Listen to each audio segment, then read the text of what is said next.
네, 안녕하세요. 저는 용인 반석교회를 섬기고 있는 서은총 청년이라고 합니다.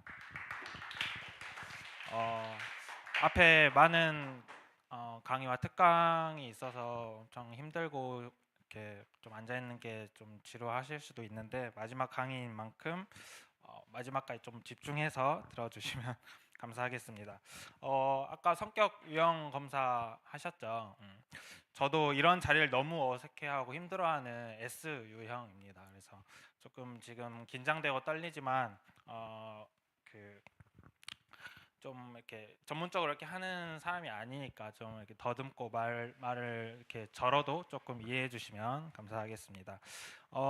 학업 특강인데 제가 학업 특강이지만 학업 특강에 맞지 않게 제가 뭐 명문대 출신도 아니고요. 그리고 뭐 성적이 이렇게 우수한 사람도 아니고 어, 그래서 정말 어울리지 않는 자리인 것 같아요. 근데 그래서 어떻게 여러분들한테 뭐 공부를 이렇게 해라 저렇게 해라 말할 자격도 없고요. 내세울 것 하나 없는데도 이렇게 이 자리에 선 게 하나님께서 어떤 이렇게 또 만남을 계획하셨는지 제가 어젯밤에 그렇게 계속 고민하고 기도했었던 것 같습니다.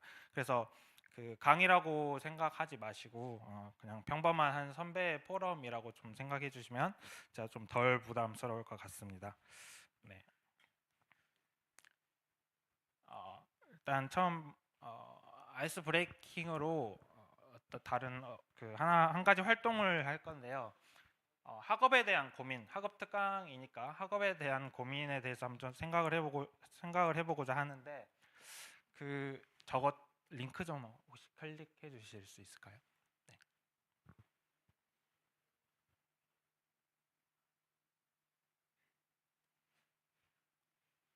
어, 안 눌러지나요? 아,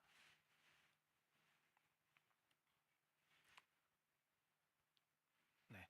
그 QR 다들 핸드폰 있으시죠? 네, QR 코드 그 사진 찍으시면 QR 코드 저기 들어가면은 질문이 나올 거예요.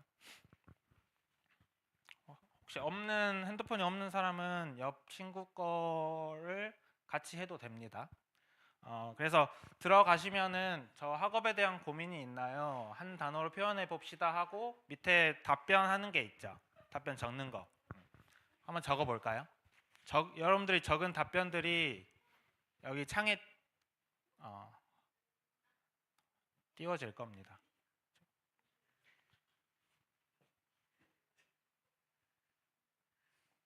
저도 이걸 처음 해봐가지고 이거 학교에서 혹시 많이 쓰나요? 처음 처음 보나요? 아, 학교 안 보인 안 보이나? 어, 어, 안 되네.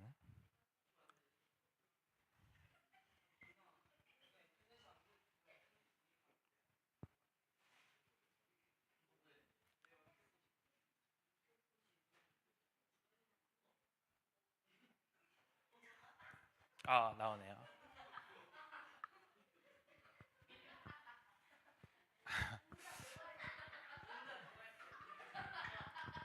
네, 학업에 대한 고민 가장 큰 게 성적이죠. 성적. 그리고 뭐 고등학생, 중학생 같은 경우는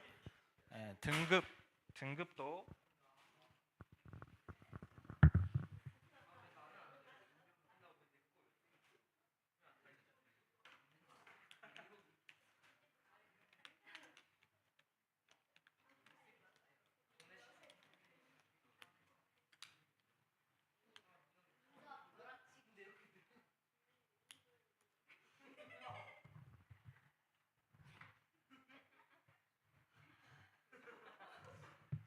네, 그래서 앞에 보시면 여러분들이 평소에 가지고 있던 학업에 대한 고민이 이렇게 나와 있습니다. 본인 나름대로 이런 고민들이 많을 것 같아요. 아직 여기 뭐 아까 보니까 저도 조사를 하려 했었는데 뭐 초등학생들도 많고 고등학생들도 많고 이러는데 자기 나름대로의 고민들이 이렇게 많을 것 같아요. 여기에다가 적지는 않았어도 또 본인이 말 못할 그런 고민들이 있을 텐데 이러한 고민들을 어떻게 하면 조금이라도 해결을 할 수 있을까? 뭐 열심히 공부를 하거나 뭐 꿈을 향해 부단히 노력을 하거나 또 뭐 유튜브나 챗GPT 이렇게 검색을 해서 그렇게 정보를 얻으면은 이렇게 이러한 고민들이 해결될 수 있을까요? 음. 그래서 이러한 고민에 대한 분명한 답을 제가 이렇게 제시해 드릴 수는 없지만 한 명이라도 오늘 제 이 포럼을 통해서 좀 그나마 이 고민에 대한 그런 그 걱정들이 조금이라도 도움이 될 수 있으면 좋겠다는 마음으로 이 시간을 준비해 보았습니다. 네. 일단 저는 PPT가 네. 다음 제가 넘겨야 되죠? 네. 일단 저는 지금 용인에 있는 그 한 중학교에서 근무를 하고 있어요. 그래서 앞에 권사님이 이야기하셨죠. 수행평가 10점 더 많이 받는 방법. 네, 사실입니다. 네. 수업을 열심히 듣는 친구에게 점수를 더 주고 싶지 열심히 안 듣는 친구한테 점수를 더 줄 수가 없잖아요. 당연히 뭐 정확한 평가 기준에 의해서 이렇게 채점을 하고 점수를 부여하지만 그 기준이 조금은 유해질 수도 있다. 그래서 선생님과 이렇게 소통을 하고 또 선생님 말씀 잘 듣고 하면은 실제로 점수를 더 주고 싶어서 고민하고 더 이렇게 합니다. 그래서 저도 학교에서 아이들에게 점수를 부여할 때 그런 방식으로 조금 부여를 하고 있고요. 네. 네. 그래서 지금 이 여러분들의 표정이 그 낯설지가 않아요. 이 재미없어하고 지루해하는 그런 표정들이 그 낯설지 않습니다. 왜냐하면 제가 과목이 수학이거든요. 네. 수학 과목이기 때문에 여러분들 이 표정이 너무 익숙해요. 그래서 저는 굴하지 않고 하도록 하겠습니다. 일단 제가 수학 교사하다 보니까 조금 수학에 익숙해요. 그래서 저에 대해서 좀 수학 숫자로 한번 표현을 해봤습니다. 그래서 학창 시절에 저에 대해서 숫자를 표현을 했는데 일단 중학생 때입니다. 중학생 250이라는 숫자죠. 어떤 의미를 가지고 있을까요? 250 뭐일 것 같아요? 키요? 키가 250이요? 중학생 때? 지금 줄은 건가? 네, 250. 잘 모르겠나요? 이걸 보여주면 알 수 있을까요? 네, 등수 맞습니다. 저는 중학생 때 360명 중에 250등으로 졸업을 했어요. 네. 그래서 저 중학생 때는 그 인문계, 뭐 실업계 이렇게 나누어져서 이제 공부를 하려면은 인문계, 뭐 그 취직을 하려면 실업계를 갔어요. 근데 그 인문계를 갈 수 있는 최소 성적이 상위 80%입니다. 상위 80%. 계산을 하면은 360명 중에 250등은 약 70% 정도 돼요. 간당간당하죠. 제가 80%를 못 넘었으면 가고 싶어도 저는 실업계를 가서 기술을 배우고 지금 교사가 아닌 다른 일을 하고 있었겠죠. 그래서 저는 이만큼 중학생 때는 공부와 이렇게 담을 쌓았던 학생이었습니다. 고등학생 때는 20이라는 숫자를 가지고 표현을 하고 싶은데요. 20이 뭘까요? 조금 어려울 수 있어요. 20은 뭐일 것 같아요? 저는 일단 고등학교를 남고를 나왔습니다. 남고. 네. 뭐 여고도 있고 남고도 있고 보통 고등학교에는 뭐가 있죠? 고등학생 뭐가 있어요? 시설 중에? 네? 고등학생 누구예요? 고등학생인 사람. 지금 현 고등학생 없어요? 현 고등학생 없어? 고등학교를 가면은 그 뭐 제가 다녔던 지역의 그 지역들만 뭐 이렇게 많은지 모르겠는데 고등학교를 가면 기숙사가 있어요. 기숙사. 네, 기숙사는 성적 우수한 학생들만 보통 들어갑니다. 뭐 지금은 어떤지 모르겠지만, 그래서 이 20이라는 숫자는 정원이 20명인 그 기숙사에 제가 고등학생 고3 때 입시를 하게 됩니다. 그 말은 즉슨 뭐 어떤 말이에요? 그 말은 무슨 말이에요? 정원이 20명이 기숙사에 들어가려면 어떻게 돼야 돼요? 아까 제가 뭐라 했어요? 기숙사는 보통 공부 잘하는 학생들이 들어간다. 그럼 정원이 20명이면 거의 20등 안에 그 20등 안에 성적을 받았다는 거죠. 중학생 때는 분명 250등으로 졸업을 250등으로 졸업을 한 거예요. 1, 2, 3학년 다 합쳐서. 근데 갑자기 고2, 고3 때 20등 안까지 제가 이렇게 들어오게 됩니다. 그 배경에는 저는 그 고등학생 때 친구가 없었어요. 조금 슬픈 얘기인데 친구가 없어서 할 수 있는 게 뭐밖에 없었냐면 공부밖에 없었습니다. 공부. 그 친구가 없었던 게 뭐 제 성격이 뭐 괴팍하고 뭐 싸가지 없고 막 이런 거 성격적인 부분이라기보다는 저는 이름이 아까 은총이라고 했죠. 이게 은총이라는 이름이 뭐 교회 다니는 사람은 되게 은혜로운 이름, 예쁜 이름인데 교회 밖에서는 놀림받기 쉬운 그 이름입니다. 예.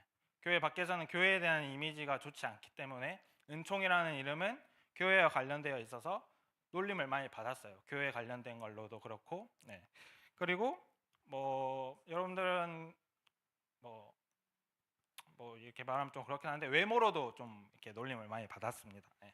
그래서 저는 좀 이렇게 친구들과의 그런 트러블이 많았기 때문에 좀 극단적으로 자발적 왕따를 자처했어요. 저는. 그래서 친구들과 아예 담을 쌓고 그때부터 오히려 그 전에 담을 쌓았던 공부를 하기 시작했습니다. 그래서 쉬는 시간에도 공부하고 이제 고등학생 때는 야간 자율학습이 있었기 때문에 그 사이 쉬는 시간, 밥 먹는 시간도 공부하고 기숙사에 있었기 때문에 기숙사 가서도 공부하고 그냥 24시간 중에 그 먹고 자고 싸고 하는 시간 빼고 다 공부했다라고 생각하시면 돼요. 네. 그래서 제가 어느 정도였냐면 수련회 때 제가 이제 그 친구가 없다 보니까 수련회 가면 이렇게 또 프로그램 이외의 시간에 친구들이랑 놀고 하는 게 낙이잖아요. 사실 학창 시절에는. 근데 저는 친구가 없다 보니까 그 놀 수 있는 친구가 없었어요. 그래서 저는 어떻게 했냐면 수행평가 같은 그런 수행평가 시기였기 때문에 그 수행평가를 볼 걸 전 녹음을 해서 그 당시에 저는 에어팟을 썼거든요. 그 핸드폰이 없었기 때문에 아무튼 거기에 녹음을 해서 이어폰으로 들었어요. 예. 애들 이렇게 옆에서 놀고 있을 때 자는 척하면서 이불 뒤집어 쓰고 이어폰 꽂고 그 시험에 나올 것들을 제가 녹음을 해서 들었어요.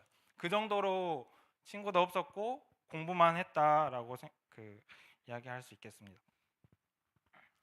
그러다 보니까 저는 의지할 수 있는 게 아무것도 없었고 자연스럽게 저는 교회를 다녔고 또 중고등부 학생회장도 했었고 막 이렇게 하다 보니까 자연스럽게 말씀 앞으로 나아가게 되더라고요. 그래서 공부하기 전에 항상 말씀 붙잡고 기도하고 시작을 했고요.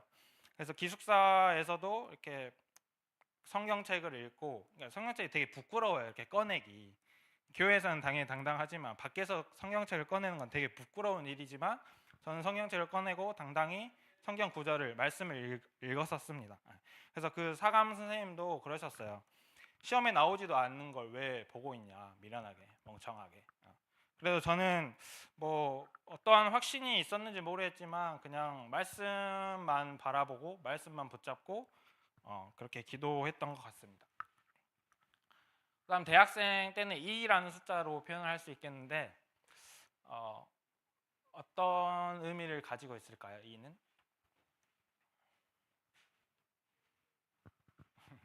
네, 저는 대학교를 2등으로 졸업을 했습니다. 뭐 1등으로 졸업을 하지 않았기 때문에 뭐가 그걸 자랑이냐라고 생각할 수도 있겠지만 중학생 때 성적을 비교를 해보면 대학교 때 차석 졸업이라는 거는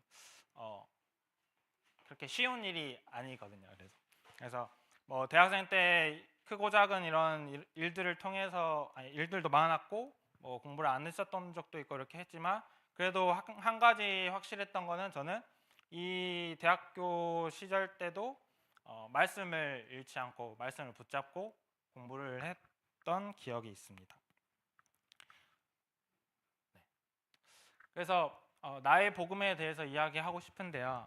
제가 그 당시에는 몰랐지만 이렇게 성인이 되고 또 말씀을 붙잡고 하다 보니까 이 구절이 되게 너무 마음에 담기더라고요. 그래서 마태복음 6장 33절 말씀입니다. 제가 읽어드릴게요. 그런즉 너희는 먼저 그의 나라와 그의 의를 구하라. 그리하면 이 모든 것을 너희에게 더하시리라. 여기서 이게 되게 유명한 구절이잖아요. 뭐 때문에 가장 유명한 구절이에요? 이거 어떤 것 때문에?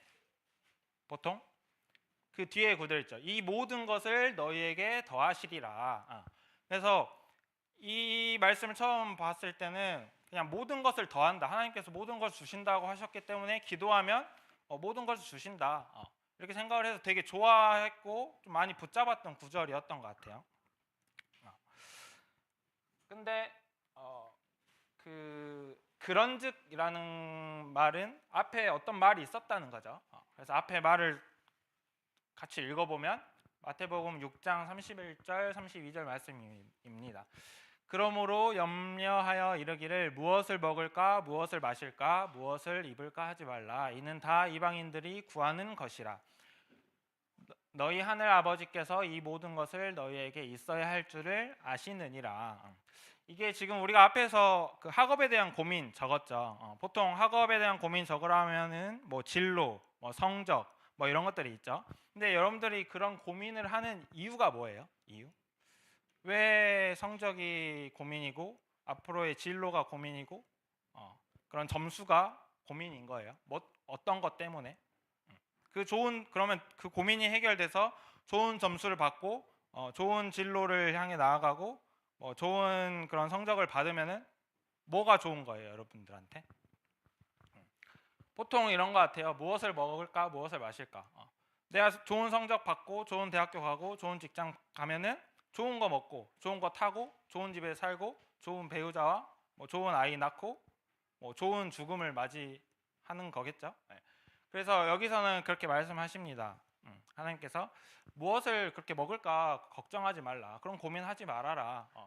그건 다 이방인이고 불신자들이 하는 그거다. 하나님 아버지께서는 너네 그 고민들 앞으로의 뭘 먹고 살지 뭐 해 먹고 살지에 대한 건 다 아신다. 너네는 뭘 먼저 해라? 밑에 나오죠? 먼저 그의 나라와 그의 의를 구하라. 먼저 그의 나라와 그의 의를 구하라. 오늘 제가 하고 싶은 말은 이 말인 것 같아요. 먼저 그의 나라와 그의 의를 구하라. 그러면 그의 나라와 그의 의가 뭘까요? 그의 나라와 그의 의. 그거는 제가 뭐 신학을 하거나 뭐 이렇게 하지 않기 때문에 명확하게 설명을 해드릴 수가 없어요. 그거는 여러분들 각자 개교회에서의 그 목사님들이 분명 이 구절을 가지고 말씀을 한 번씩은 하실 거예요. 뭐 제가 의미하는 그런 의미로 안 하실 수도 있겠지만, 그래서 그 말씀을 좀 이렇게 잘 들었으면 좋겠습니다.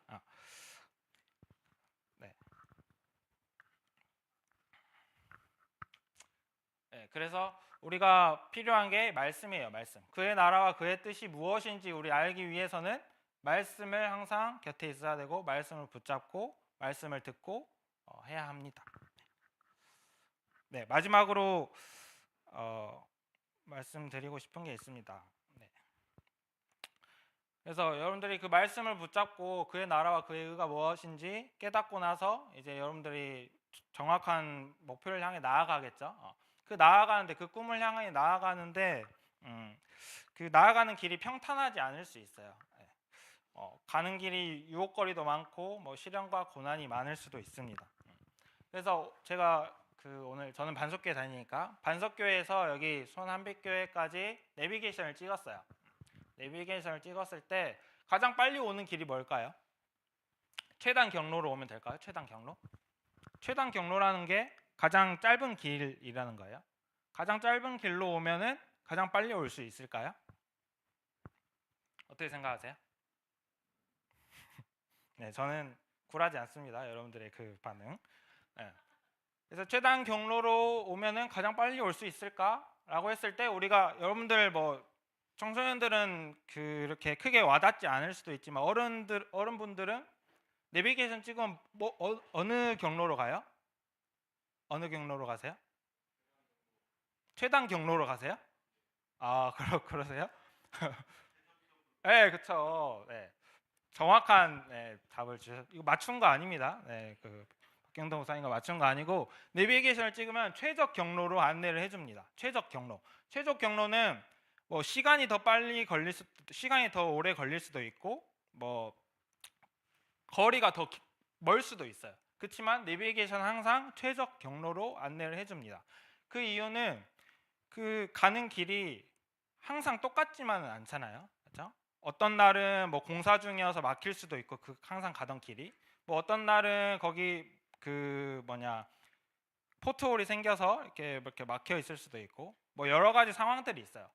그래서 그런 것들을 다 계산을 해서 이 최적의 경로를 안내를 해줍니다. 네. 그래서 제가 하고 싶은 말은 하나님께서는 우리를 최단 경로로 여러분들이 나아가는 그 꿈으로 인도하지 않으세요. 네. 가장 짧은 길로 가장 빨리 할 수 있는 뭐 수능을 봤을 때 뭐 그 수능 대박이 터져서 좋은 대학을 빨리 가고 좋은 직장 빨리 얻고 좋은 이렇게 배우자 빨리 만나서 이렇게 하는 거를 원하지 않으십니다. 무조건 그렇게 해주시지 않으세요. 하나님께서는 여러분들 상황에 이 개개인의 그 상황에 맞게 또 여러분들이 어느 길로 가는지 그 과정을 보시고 전체 이렇게 다 내비게이션이라는 게 한 치 앞을만 보지 않잖아요. 그 목적지까지의 그 상황들을 다 고려해서 오만 가지를 다 고려해서 이렇게 안내를 해주는 거잖아요. 그래서 하나님께서도 여러분들의 그 나아가는 그 목적지, 여러분들이 최종적으로 나아가고 싶은 그 꿈을 향해 나아가는 길에 최단 경로가 아닌 그 뭐냐 그런 상황들이나 여러분들의 그런 것들을 다 고려를 해서 최적 경로로 여러분들을 인도하십니다. 하나님께서는. 그래서 우리가 나아갈 길에 방해물이 있다면 우회하게 하시고 또 필요하다면 유턴하게 하셔서 최적의 경로로 인도하십니다. 내가 생각하기에는 돌아가는 것 같고 뭐 앞에가 정체되어 있는 것 같고 내가 생각하기에 다른 쪽으로 가는 게 더 빠를 것 같다. 저는 이제 제가 운전한 지 얼마 안 됐는데 저는 이제 좀 고집이 있는 편이어가지고 저기로 가면 더 빠를 것 같은데 하고 내비게이션 말을 안 듣고 가요. 그러면 갔는데 사실 일방통행이거나 뭐 막다른 길이거나 이런 경우가 좀 있었어요. 네. 그런 것처럼 내가 생각하기에 다른 것이 빠를 것 같은데 이게 목적지에 도착하고 보면은 이 최적 경로를 따라가면 목적지에 도착하고 보면 누구보다 더 빠르고 누구보다 더 안전하게 도착해 있을 것입니다. 네. 그리고 하나님께서 이끄시고 인도하신 그 길이기 때문에 하나님께서 그 우리의 인생도 책임지십니다. 그래서 처음 가는 길이기 때문에 헤맬 수도 있고 길을 잘못 들 수도 있겠죠. 그래서 뭐 교회를 떠날 수도 있고 뭐 불신앙이 가득해서 뭐 엄마 아빠 말 안 들을 수도 있고 하지만 이 목적지 하나님께서 우리를 창세 전부터 예정하셔서 그 끝을 끝까지 책임지시는 그 우리 창조주 하나님이시기 때문에 그 상황에 맞는 최적의 길로 저와 여러분들을 인도해 주실 거라고 확신하고 있습니다. 저도 이 포럼을 준비하면서 좀 놓쳤던 부분들인데 이렇게 다시 이렇게 떠올리게 되고 다시 좀 붙잡게 되는 그런 사실인 것 같아요. 그래서 저희가 해야 될 거는 포기하지 않고 그 운전대를 잡고 그 안전운전하는 게 가장 중요할 것 같습니다. 그 안전운전하는 방법은 아까도 이야기한 것처럼 말씀 붙잡는 거예요. 말씀. 여러분들이 말씀 놓치고 다 이렇게 하고 싶은 거 이렇게 하다 보면은 너무 세상은 이렇게 호락호락하지 않기 때문에 여러분들한테 너무나 많은 위험이 도사리고 있습니다. 그래서 여러분들이 그 하나님께 온전히 맡기는 그런 여러분들 됐으면 좋겠고 또 이 수련을 통해서 다시 한번 말씀이 붙잡아지고 말씀이 체험되는 그 원스 어게인 하시길 바라겠습니다. 마지막으로 성경 구절 하나 읽고 마치면 좋겠습니다. 잠언 16장 9절인데요. 같이 읽어볼게요. 시작. 사람이 마음으로 자기의 길을 계획할지라도 그의 걸음을 인도하시는 이는 여호와시니라. 네, 그렇죠. 아까 내비게이션 그 이야기와 조금 맞는 말이죠. 그래서 내가 이렇게 이 길로 가고 싶다고 정해도 그게 말씀이 없는 상태에서 그 길을 결정한 거라면은 잘못된 길입니다. 그래서 여러분들이 그 걸음을 인도하시는 이는 하나님이시라는 사실을 붙잡고 그 말씀 가지고 여러분들이 하고 싶은 일 또 되고 싶은 것 그렇게 하면서 나아갔으면 좋겠습니다. 마치겠습니다.